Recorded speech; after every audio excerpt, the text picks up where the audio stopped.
Hi there, prospectors, and welcome back to another Hawken Extras video. Today we're going to be looking at something that I realized you can do. It's in the new mode, or new-ish mode, called Explore Maps.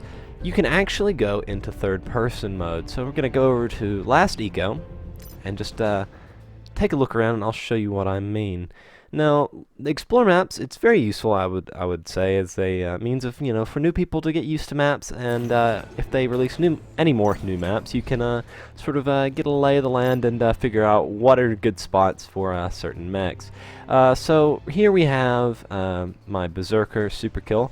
We're going to go to launch, okay, and so basically, in Explore Maps mode, you don't have a score or a timer like normal game modes. You have nothing like that. You don't have any enemies. It's just you and the map. So it's perfect for bonding time. And if you hit tab, you can actually go into a third-person mode. So instead of having a score counter, you actually have a third person, so you can actually look at your mech as it moves around. So you can. My graphics are on medium, so not all the settings are maxed. It's for recording purposes, but you can sort of see the amount of animation detail that goes into these mechs. Like this Berserker, if you look around the legs, you can actually look at like the individual, like they're almost like axles or like beams that move with the rest of the legs. So the servos and everything move quite well, and you can actually see how the mech, the upper hull, the upper chassis, actually turns on a bit of a pivot with the bond to the middle or lower chassis. So it's actually really well animated. I mean, most of the time you can only see these kind of animations from looking at enemy mechs that you are hastily annihilating. But third-person mode lets you get a good look at how your mech looks, and it's interesting. It's interesting to see your mechs from this perspective. Of course, you don't have like a HUD up, you don't have an armor counter or a crosshair. But I know that third person has been part of a discussion for a while, actually. There have been multiple forum posts and people requesting that there be a third-person mode in-game. Now, I'm not sure if this, this tab to go third-person mode is like a feature they're testing or just something they're looking at and seeing if people notice it. I don't know. I haven't personally seen any other videos on third-person mode and in this Explore Maps, but I just don't think anyone might have taken the time to notice it.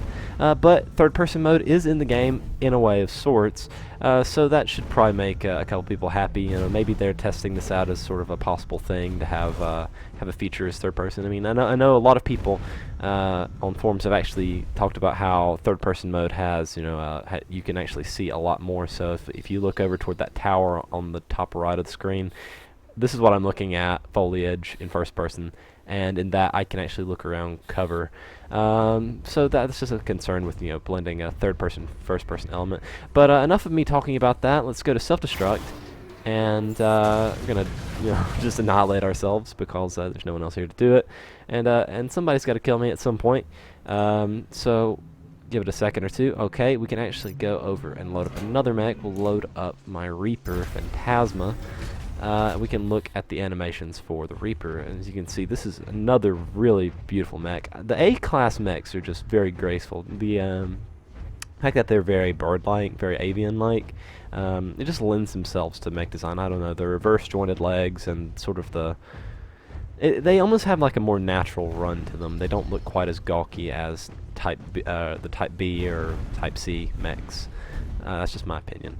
But you can actually listen to the Sabo cannon, the Sabo rifle. You can actually hear how much like a cannon that sounds. Now, in first person, it sounds like that. It sounds sort of like a large rifle, but in third person, you get a really nice ring to it. That's a very cool sound. And so that's what your enemies sound hear the entire time while you're pelting away at them. So you see the jet animations. And remember, this isn't on maximum settings. This is on like medium settings and stuff. I mean, there's some physics particles, I think, that are on. I'm not sure, actually. I just have my settings set so I can get around 60 frames per second on my recording. And so that's what I've got. And you can fire off the RPR here some and listen to that. And we'll go to self-destruct. And we'll look at... my settings instead. We'll go to a different mech and look at them. Let's see, what do we do next? We've got the recruit. I wanted to take a look at the recruit and point out something about the recruit that's kind of funny. We'll launch in with the recruit. See around the, oh, I feel a sneeze coming on.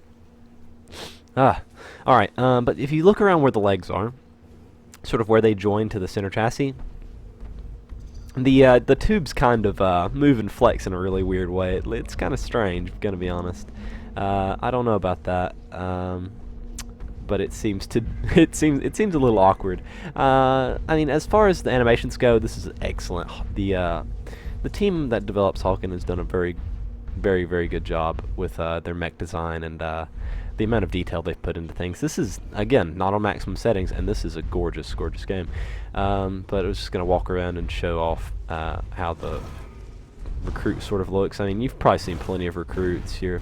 If you've had any experience with Hawken, you've run into dozens, if not hundreds of thousands of recruits. So they're very common. People see these all the time. So there you go. I just wanted to show off a little bit of the animation with that. And before we head out, I'll actually destroy Ferd. Sorry, Ferd. You're a great guy, but ooh, camera's shaking around a little bit there. See, there's some bugs with third person, but you know, again, I don't think it's supposed to be natural. I'll look at Rex, the other mech I have. I've got some in test flight. We can actually look at the Raider. Actually, probably we'll do Rex and we'll look at the Raider before we head out. Give a look at a C class, so you see how the slow and plotting sort of works. It actually has a lot of shaking. The plates on top shake with each individual step, which is interesting. And you can just fire off your rockets and stuff, and sort of get a look at how a C class actually sort of looks and behaves in third person. It's very clumsy, very sumo wrestler type mech. That's pretty much all of C class for you. Even the new G2 Mukulashi Raider, whatever. Also kind of a clumsy mech, even though it's a Raider. So interesting. At least it looks a little more streamlined.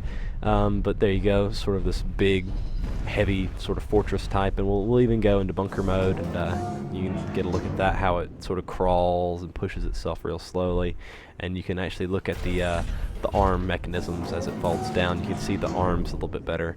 Something you don't usually see, it's those arms on the back actually folding down and holding the shields, so the front turret can actually maintain firing.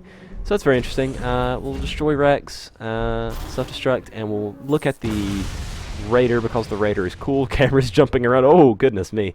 Oh, the game does not like me for testing out third-person mode.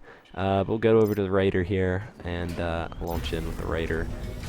Mech I have on test flight currently, and we can actually boost around. You can sort of get a look at this. I'm probably going to get a Raider at some point, so don't worry. I'll have one of these, and we won't just have it on test flight. But we can actually activate our special power, and you can get a look at how that behaves on the external. That looks really cool. Raider is a very cool mech. They're very common. They're often a plague to my beloved A-class mechs, but they're very cool, so I have to get one of these myself. And you can, do your animations and stuff like that. You could always see your animations in external anyway. So there you go. I hope you enjoyed this look at Hawken in third-person mode. It's a little extra they've thrown in there with explore maps. It's kind of nice. So all things considered, I mean, I like the idea of third person. It looks very nice. I mean, getting the external view. But it's not something that I think is absolutely necessary in the game. I think the game is perfect the way it is. There's always room for improvement. But it's a very solid piece of development as it is. And it doesn't necessarily need third person. But it's a nice touch. It's a nice touch to be able to actually see your mech in third person and see all the detail that the team has taken and put into each of these mechs, the individual parts and such. It's actually very impressive. So yeah, I hope you all enjoyed this look at Hawken, guys, this little extra. And if you did, be sure to leave a like or a comment, tell me what you thought. And as always, you can stay tuned for more content from my channel. You can subscribe to enjoy more stuff from me, and look forward to my continuation of my Hawken series coming up pretty soon. I'm grinding out some credits for some more mechs to keep add some new faces and keep some interesting material on for Hawken. So thank you all for watching. I'm going to take a bow for you guys. You guys have been great, and I will see you all next time.